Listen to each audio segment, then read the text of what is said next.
네, 안녕하세요. 모토래프 신승용입니다. 새 남자의 수다로 시작해서 이제는 사무실 책상에서 홀로 하는 방송 카더라입니다. 뭐 독립인지 방출인지는 잘 모르지만 조금 있으면 그 모토래프 본 채널에서도 방송을 하지 않기 때문에 그 카더라 채널 구독과 알림 설정도 부탁드리겠습니다.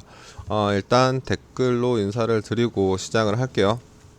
PR랜드님, 케이트 필님, 김이님, HS공원님, 타이어 덕님, 그리고 주성호님, 구공탄님, 고종섭님, 안경식님, 정창환님, 그리고 멋진재현님, 한진흥님, 이케이님, WRX님, 하비천사님 등이 이제 참여하고 계십니다. 일단 뭐 오늘 방송 같은 경우에는 지난주에 있었던 내용들을 보도록 할게요. 현대기아차 미국에서 60만 대 리콜입니다. 미국 도로교통안전국에서 이제 발표를 했는데 대상은 K5, 북미에서는 옵티마로 판매되고 있죠. 그리고 소렌토, 산타페 이렇게 네, 3개의 차종입니다. 대상 차종은 K5가 28만 대, 소렌토가 15만 대, 산타페도 15만 대 다 이렇게 되고 산타페를 포함하여서 전량 기아차 조지아 공장에서 생산됐습니다. 엔진으로 인한 화재 결함은 아니고 ABS 모듈에서 이제 피스톤 실에서 브레이크액이 새면서 그걸로 인해서 화재가 발생될 가능성이 보고됐어요. 그리고 이제 2013년부터 15년도 그러니까 2013년에서 생산해서 15년까지 생산된 제품에 대해서 문제가 있기 때문에 이제 그 당시에서 미국에서 생산된 차량들이 문제가 있습니다. 일단 화재는 산타페가 15건이 보고가 됐어요. 북미 시장, 미국에서. 그렇기 때문에 국내에서는 관련 문제에 대해서 어떻게 될지 물어봤는데 해당 결함과 관련해서 국내 생산부는 문제가 없다라고 현대기아차 쪽에서 말을 했어요. 이번 리콜 대상은 미국 생산분이고 문제 부품 역시 미국 생산분이다. 부품 같은 경우에는 이제 어디서 만들었냐? 만도에서 만들었습니다. 만도 아메리카 조지아 공장에서요. 근데 올해 들어서 현대기아차의 그 화재 관련 리콜이 굉장히 많아졌거든요. 죄송합니다. 뭐 2월에도 이제 시동 꺼짐, 뭐 화재 발생 가능성들이 있었고, 죄송합니다.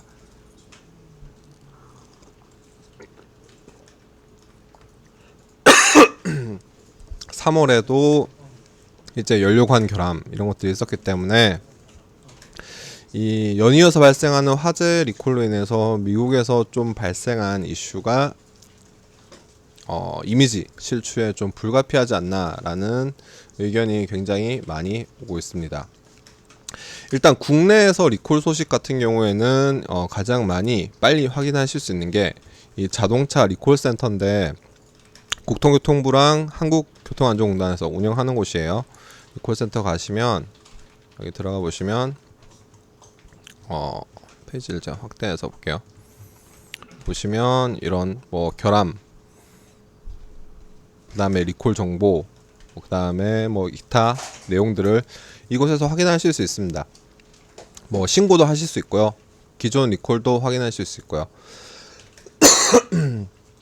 그리고 저희 모토그래프의 홈페이지 보셔도 관련 기사들, 뭐 현대기아차 미국에서 불난 거, 국내 리콜뿐만 아니라 미국의 리콜 뉴스라든가 아니면 기타 이런 뉴스들 정리해서 보증이라든가 이런 것도 정리해서 여기 결함 문제점 보시면 클릭하시면 다 정리가 되어 있기 때문에 모토그래프에서도 보셔도 될 것 같습니다. 리콜 관련해서 지난주에 또 기사가 또 한두 개가 더 있었는데 일단 뭐 벤츠, 혼다, 아우디 같은 경우에는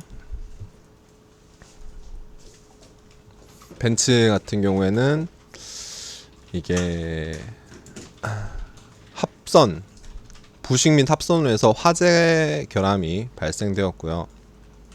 혼다 오디세이 같은 경우에는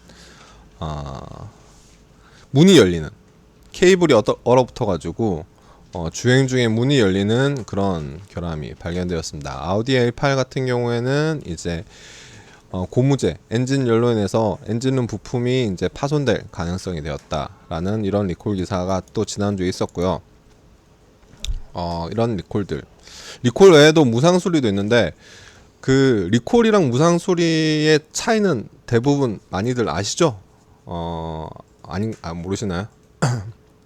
일단 리콜 같은 경우에는 그 생명이나 신체에 위해가 발생할 수 있는 안전에 중대한 위험 있는 사항의 경우 리콜이 발생하고, 무상 수리는 이 상대적으로 이제 품질 이슈, 뭐 하자 같은 경우에 이렇게 하고 있는데, 예를 들어서 뭐 브레이크라든가 핸들이라든가 엔진 시동 꺼짐이라든가 화재 같은 경우에는 생명이나 신체에 위험한 중대한 위험이기 때문에 리콜 대상이고, 뭐 소리가 난다, 에어컨에서 소리가 난다던가 아니면 뭐 시트에서 찢어짐, 이런 결함들은 이제 품질 이슈이기 때문에 무상 수리가 결정됩니다.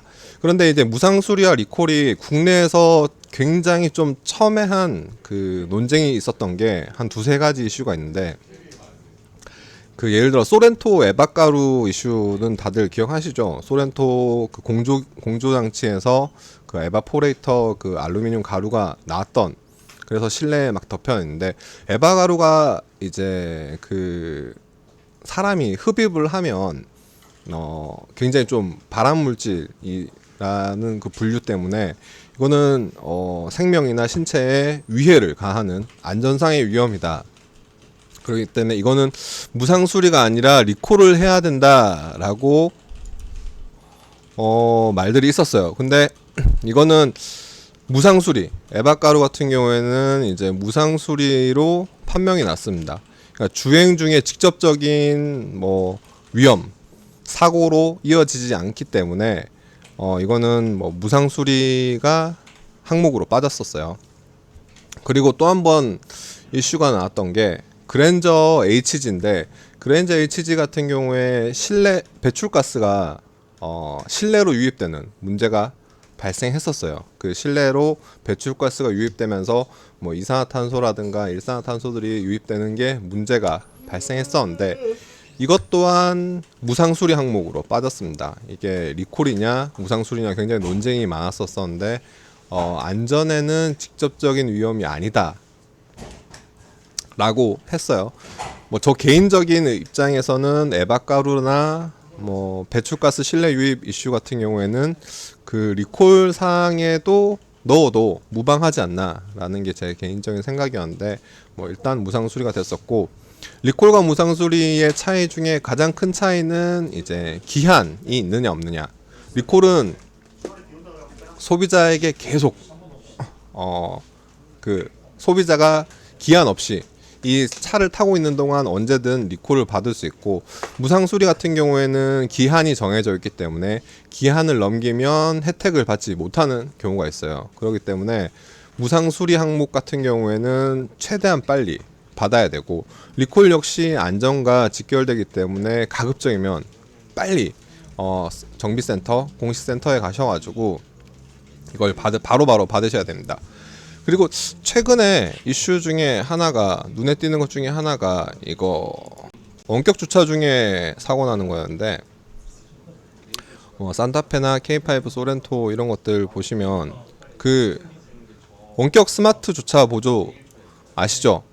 굉장히 좀 현대기아에서 광고를 많이 했었던 기능인데, 이제 차를 앞으로 뒤로 뭐 주차를 이제 스마트 키로 나와서, 요즘은 워낙 차들이 커지는데 주차 공간은 제한적이니까 이제 스마트 키로 앞으로 빼고 넣고를 할 수 있는 그 원격 스마트 주차 보조 기능이 이제 결함이 발견되어서 굉장히 많은 차량을 리콜하진 않았습니다. 판매 대수가 그렇게 많지는 않았었어요. 많이들 옵션으로 사용하시진 않은 것 같아요. 그런데 이게 좀 약간 그런 게, 차에서 제가 내려서 후방 주차를 하고 후방으로 뒤로 차로 밀어놓고 있는데, 이 결함으로 인해서 접촉 사고가 발생했다. 아니면 뭐 2차 사고죠.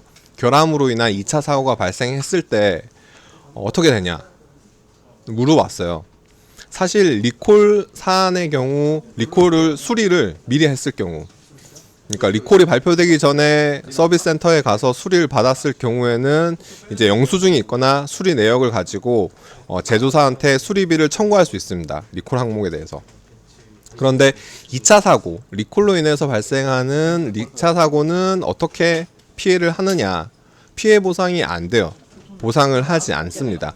그렇기 때문에 이 경우에는 보통 뭐 소비자들이 뭉쳐서 집단 소송을 가던가 아니면 보험사가 구상권을 청구해야 되는 복잡한 과정이 있기 때문에 리콜 같은 경우에는 최대한 빨리 받으시고, 2차 피해 같은 경우에는 그 2차 피해가 리콜 사안에 대해서 발생한 건지 정확하게 내역을 좀 갖고 계세요. 그래서 수리 내역이라든가 정비 내역은 항상 영수증과 그런 그 수리 필지 내역지를 가지고 파일이라든가 보관을 하시는 게 좋습니다. 차를 매각하시거나 폐차를 하기 전까지 항상 정리해 두시는 게 좋을 것 같아요. 댓글을 중간에 조금 읽고 넘어가도록 할게요. 신차 말씀하시는 분은 그 이후에 이전에 2017년에서 2015년 생산분이기 때문에 대상이 아니고, 재성방님이 펠리세이드 시동 꺼짐 현상도 나온다고 말씀 주셨고요. 점심시간에 반갑다고 말씀하셨고, 라이브 다시 보기 같은 경우에는 저희 카더라 채널로 가시면 다시 볼 수 있습니다. 자발적 리콜과 강제 리콜 이야기도 조금 할까 하는데, 사실 이 자발적 리콜이라는 게 말이 안 돼요. 이것도 제 개인적인 생각입니다. 스스로 알아서 한다는 건데, 사실 제품의 결함, 안전에 중대한, 생명이나 신체에 중대한 위협이 가하는 결함이 발견됐으면 제조사 입장에서 당연히 해야 되는데, 마치 이제 선심을 베풀듯이 뭐 자발적 리콜이라고 말하는 게 좀 말이 안 되지 않나. 당연히 리콜은 당연히 해야 되는 거고, 그 리콜 대상이 되는 것은 생명과 신체에 위협이 가하는 거기 때문에 당연히 해야 된다고 생각해요. 그럼 뭐 자발적 리콜이란 말 반대가 이 강제 리콜이잖아요. 사실 그 전까지는 이 강제 리콜이라는 표현이 있어도 사실 해본 적이 없었어요. 강제 리콜. 왜냐하면 제조사나 이런 업체들이 정부, 국토부에서 리콜을 발표하거나 검사를 하는데 당연히 거부를 하지 않죠. 그냥 이거 문제가 발생되고 결함이 발견됐으니까. 근데 한 2017년도에 강제 리콜이 이제 발생을 합니다. 이게 진짜 제가 기자 생활을 하면서 거의 국내에서 발생한 강제 리콜로는 처음인 것 같아요. 강제 리콜을 하는데 국토부나 정부에서 리콜을 하라고 했는데 현대기아에서 거부한 거예요. 리콜을 안 한다. 리콜을 못 하겠다. 그러니까 물론 현대기아차 입장에서는 이제 안전과 직결된 중대 사항이 아니다라고 답을 했죠. 근데 사실 정부 우리나라에서 이렇게 국토부가 발표를 하는데 리콜을 하지 않겠다라고 말하는 게 제 기억에, 제가 기억하는 바로는 거의 처음이었던 것 같은데, 뭐 댓글에 거의 뭐 레전드였다 말씀하시듯이 저도 굉장히 충격적이었어요. 강제 리콜을 거부할 수도 있는 거구나. 근데 당시에 굉장히 좀 복잡했던 게, 리콜 사안을 보면, 당시 리콜 사안들을 보면 캐니스터 결함, 허브너트 결함, 주차 스위치 브레이크 결함, 연료 호수 결함, 진공 호수 브레이크 다 당연히 안전에 직결된 사안인데 리콜을 거부한다. 이런 것들이 있을 이유 중에 하나가 세타 엔진 이슈가 같이 엮여 있었어요. 세타 엔진 이슈를 보시면 세타 엔진 중에 가장 큰, 세타2 결함 중에 가장 큰 화제 중에 하나는 이 당시에 발표됐던 저희가 이거 정리를 쭉 했는데, 내부 고발자의 등장입니다. 내부 고발자의 등장. 2016년 8월에 내부 고발자, 저희가 흔히 김광호 부장님이라고 하고 계시는 이제 그 내부 고발자분이 이 내용을 세타2 엔진뿐만 아니라 굉장히 많은 내용의 결함들을 공개를 해요. 공개를 하면서 거기서 발생했던 이슈들에 대해서 이제 국토부에서 리콜을 해라, 결함 문제가 있다라고 했는데, 그 건들 중에 이 건들을 인정을 해버리면 세타2까지 인정을 해야 되는 상황이에요. 근데 세타2 같은 경우에는 굉장히 여러 번 말이 바뀌어요. 뭐 기사에 요거 이제 보시면 미국에서 리콜을 했는데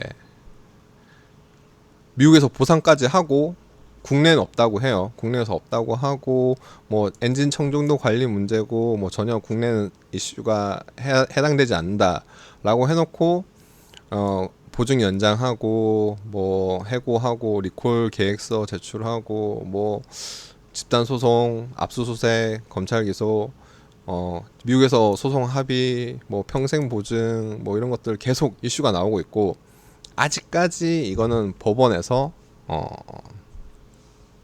진행되고 있습니다.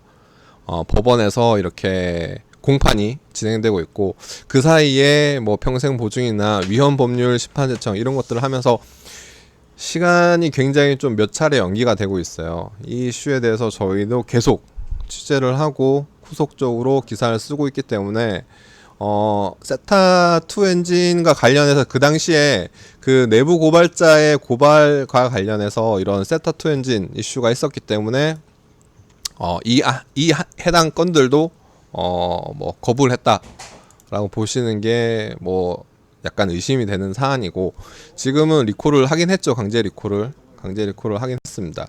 그와 별개로 세타 엔진 이슈는 굉장히 좀 지금도 봐야 될 거고, 뭐 굉장히 많은 분들이 현대기아차에서 리콜을 하면 의심을 하세요. 미국에서 리콜을 하는데 국내선 리콜을 하지 않는다. 뭐 국내선 리콜을 뭐 이런 내용들에 대해서 현대차는 내수 수출 해외 판매와 차별 없다라고 말을 하다가 리콜이 발생하면 좀 다르다라고 말씀하시고,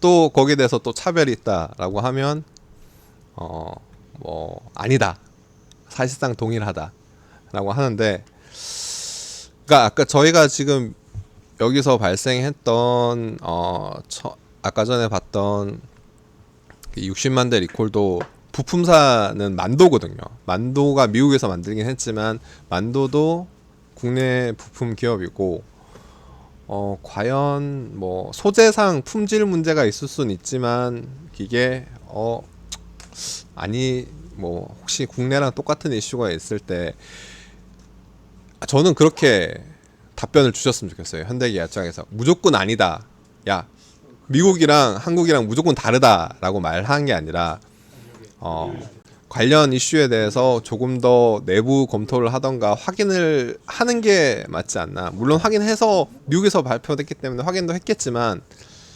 나중에 국내 리콜이 발표되면서 뒤통수 맞은 기분을 느끼는 것보다 조금 더 신중하게 답변을 하는 게 어떤가 가 이제 첫 번째 제 의견이고, 김 부장님을 비롯하여 세타2 엔진 이슈가는 뭐 5년이 이어졌지만 앞으로 재심, 대법원 갈 수밖에 없어요. 왜냐? 거기에 검찰에서 고소 고발한 대상이 정몽구 회장, 정의선 부회장 이 포함되어 있기 때문에 이건 뭐 앞으로 한 10년을 더 봐야 되는 사안. 그렇기 때문에 관심을 가지고 세타2 엔진 이슈도 저희가 많이 보도록 할게요. 오늘도 20분이 되는데 댓글을 좀 읽고 마무리하도록 하겠습니다.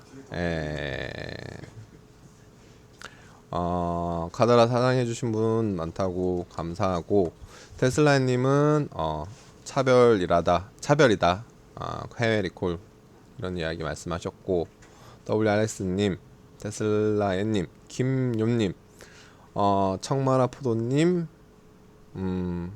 그게 중요해님, 케이트 필님 이렇게 댓글을 달아주셨습니다.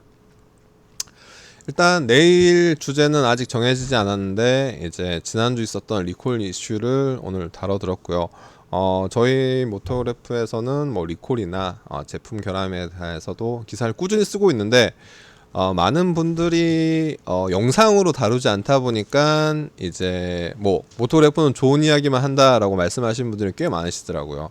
저희가 뭐 리콜, 해외 관련, 국내 관련, 뭐 무상수리라든가 결함 관련돼도 이야기를 많이 하고 있기 때문에 홈페이지에서도 기사 많이들 확인해 주시면 감사하겠습니다. 저희 지금 채널 같은 경우에는 독립 채널이에요. 언제 그 모토그래프 본 채널에서 쫓겨날지 모르기 때문에 그냥 카더라 검색하셔가지고 독립 채널도 채널 구독과 알람 설정 부탁드리겠습니다. 점심 식사들 맛있게 하시고요. 저는 지금까지 모토그래프 신승엽이었습니다.